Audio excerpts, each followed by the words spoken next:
Assalamualaikum warahmatullahi wabarakatuh. Hai, hai, hai. Halo guys, di sini Gadis akan menjawab pertanyaan nomor 5, mengerjakan soal nomor 5. Soalnya yaitu, buatlah program untuk menghitung faktorial. Oke, pertama kita ke logika deskripsi.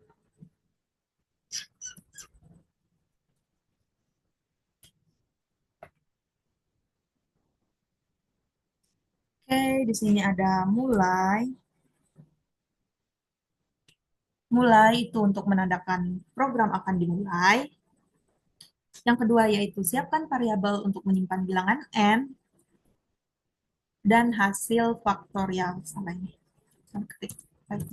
Dan hasil faktorial. Oke, yang ketiga minta pengguna untuk memasukkan n. Keempat, cetak apakah n negatif. Jika iya, maka pengguna harus memasukkan kembali n yang bernilai lebih dari bernilai 0 atau lebih dari 0.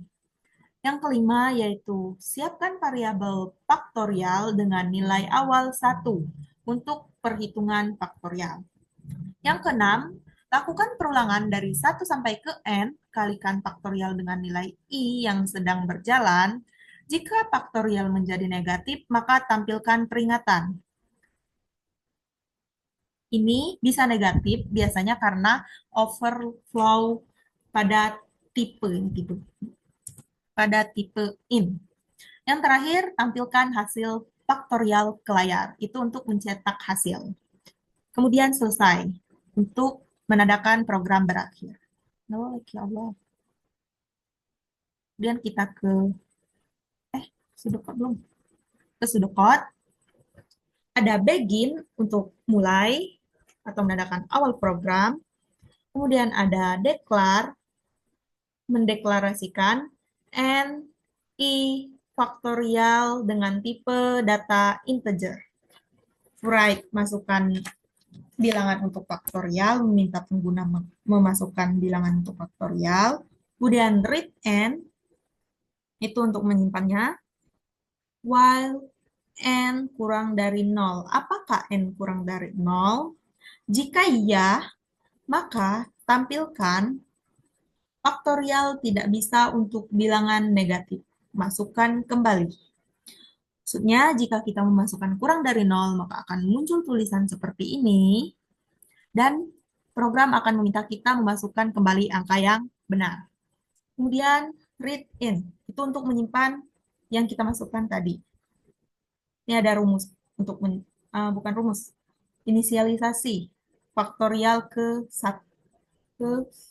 angka 1. Faktorial sama dengan 1 gitu. Karena kita mau memulai dari 1. For i sama dengan 1 to n selama i sama dengan 1 untuk n, maka faktorial sama dengan faktorial dikali i. Kemudian ada apakah faktorial kurang dari 0? Jika ya, maka write hasil faktorial terlalu besar untuk ditampung tipe data integer. Oke, yang terakhir itu write hasil faktorial dari n adalah faktorial. Maksudnya hasil faktorial dari berapa, dari angka berapa adalah jawabannya. Gitu. Oke, baiklah kita ke flowchart nomor 5, yaitu start untuk menandakan mulainya program, kemudian ada input n untuk meminta pengguna memasukkan bilangannya, kemudian kita inisialisasi faktorial ke sama dengan 1, n jika apakah n lebih dari 0, jika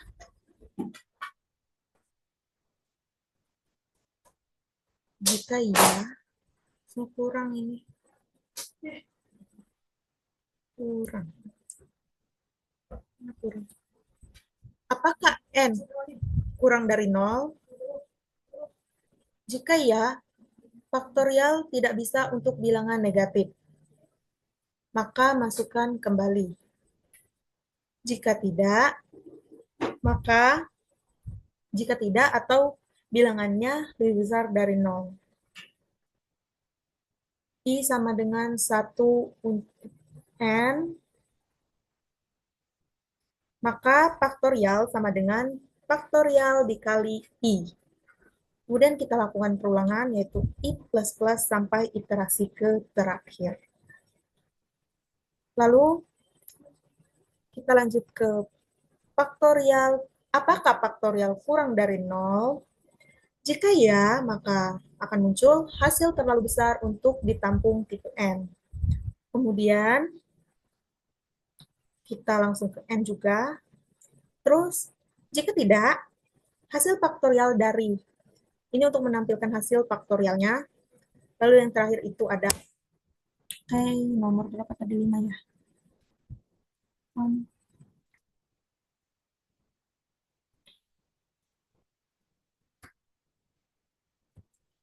Oke, kita ke using namespace std itu sebagai header atau library untuk input output untuk input in dan out. Kemudian ada using namespace std agar kita tidak perlu lagi menambahkan std di setiap in dan setiap mau menggunakan fungsi in dan out. Kemudian kita ke inMine itu sebagai fungsi utamanya. Kemudian ada in n faktorial sama dengan 1. Itu untuk mendeklarasikan bahwa n dan faktorial itu bertipe data integer. Ke cout, masukkan bilangan untuk faktorial, meminta pengguna untuk memasukkan bilangan untuk faktorial.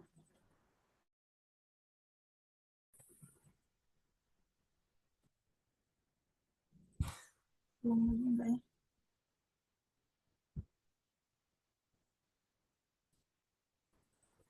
Ini enggak ya? Kita ulang saja.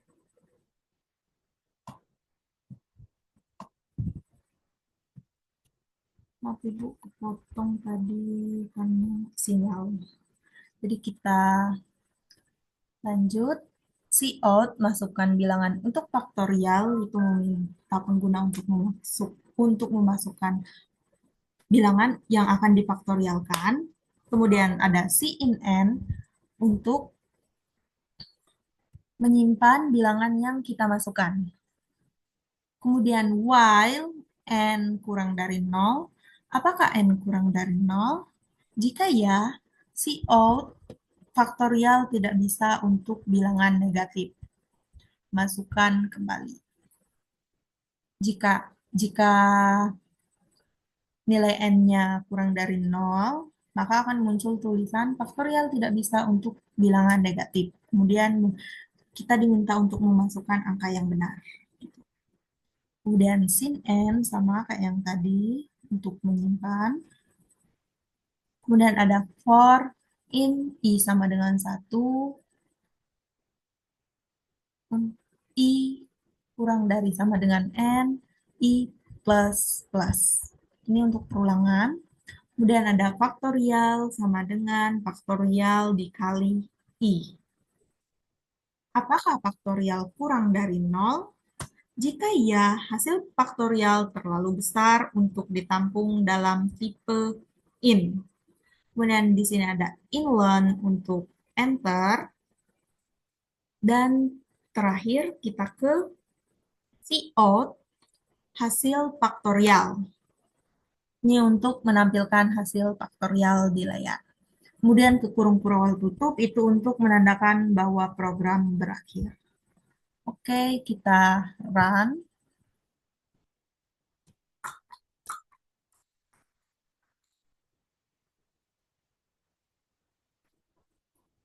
Cantik. Kita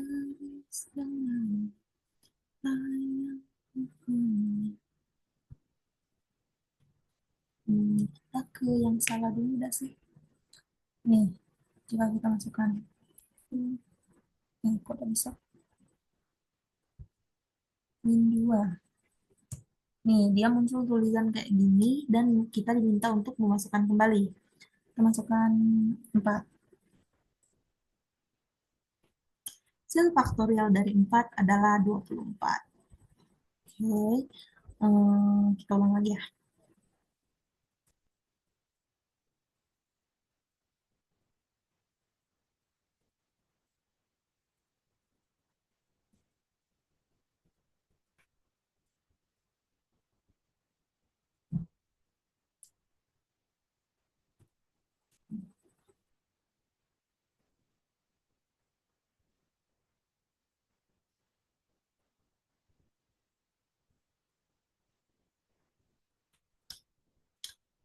Oke,